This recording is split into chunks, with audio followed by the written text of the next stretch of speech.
This one Google search just put everything that I knew in major perspective, because I already know that people making a buttload of money, even 10 times what I'm making to 20 times what I'm making, are still living paycheck to paycheck.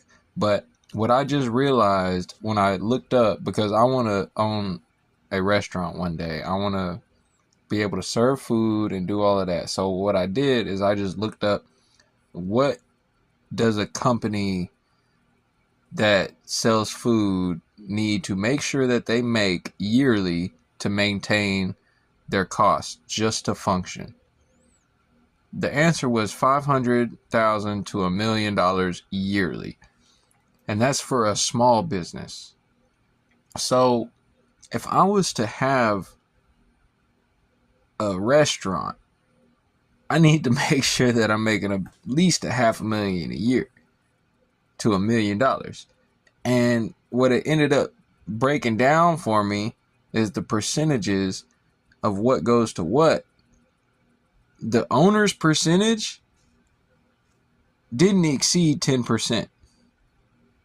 So if you're making $1 million a year selling food, you get $100,000. That's a lot of work. I'm not even gonna lie.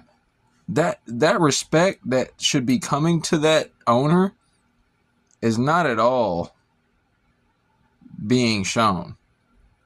So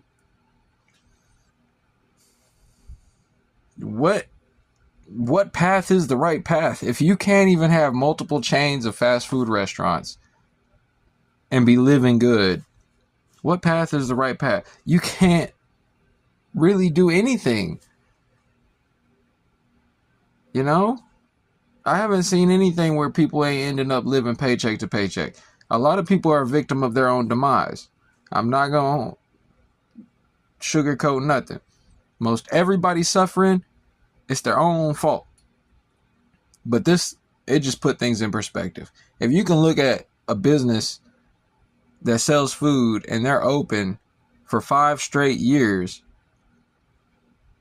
and you get to know the owner, you know his struggles or her struggles, you realize they are no different than the closest, most poverty-stricken person that you know, except they just look a little better.